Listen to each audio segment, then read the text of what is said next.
Today, we're diving into a really powerful brain training technique. It's offering this whole new window into healing, especially for people whose brains have been shaped by severe trauma right from the very beginning. So let's get into it.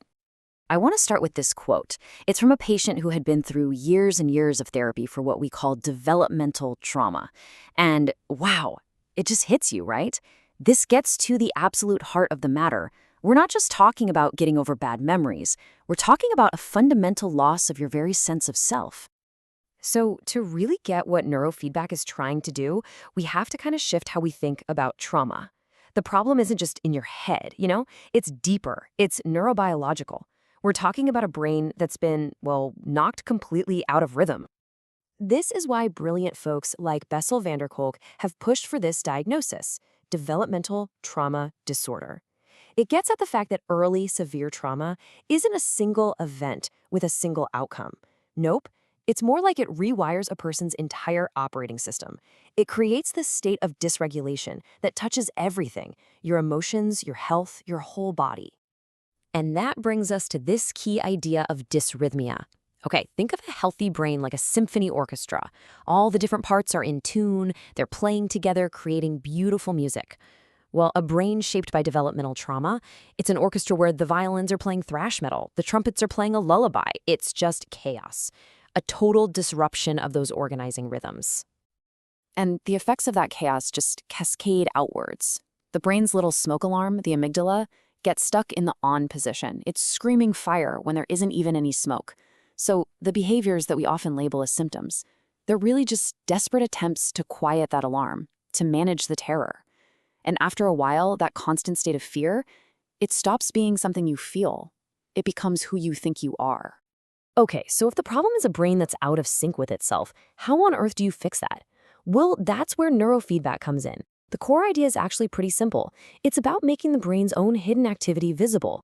It's like giving the brain a mirror for the very first time so it can see itself and learn how to change. Now, this is really important. Neurofeedback is not a passive treatment. It's not something that's done to you. It is an active learning process.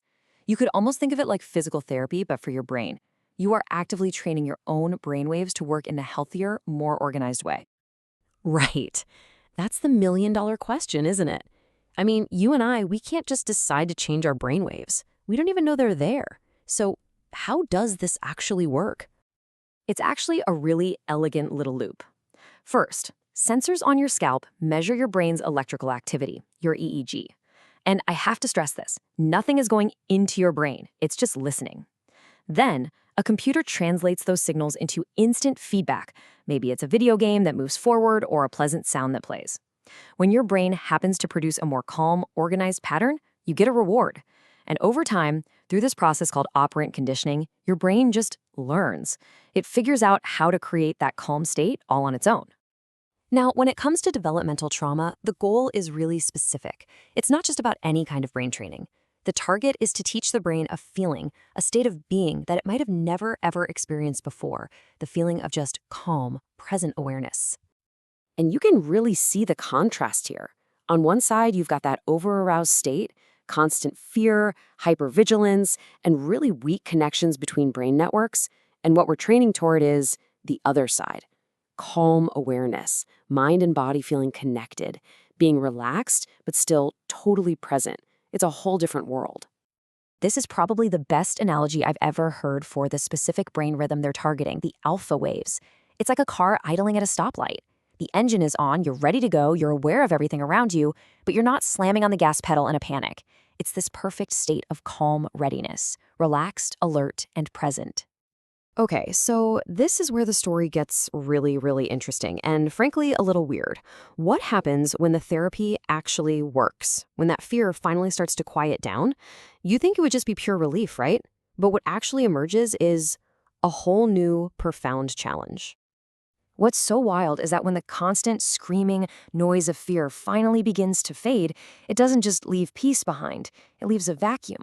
The therapy's a success, but that success creates an entirely new problem, a full-blown identity crisis.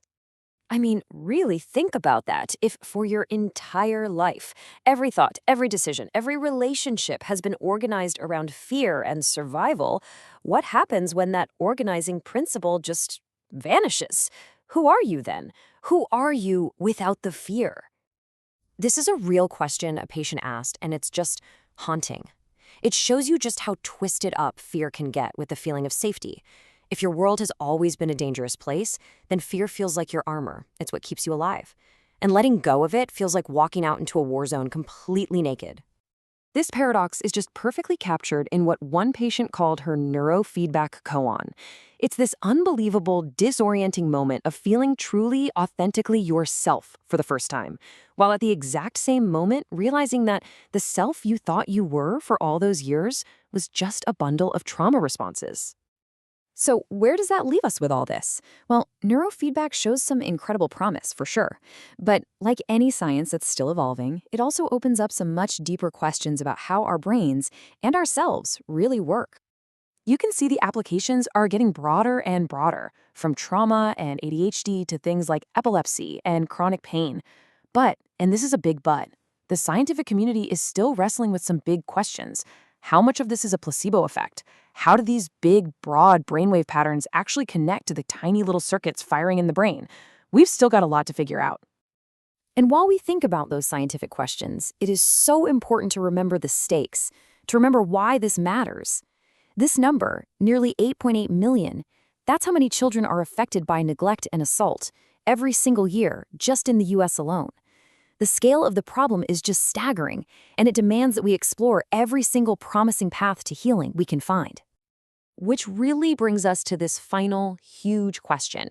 The journey we've just talked about suggests that the line between our brain's internal music and our very sense of who we are is way blurrier than we ever imagined. And by helping someone change the rhythm of their brain, we might not just be treating symptoms, we might be giving them the chance to compose a whole new piece of music, a whole new story of who they can be.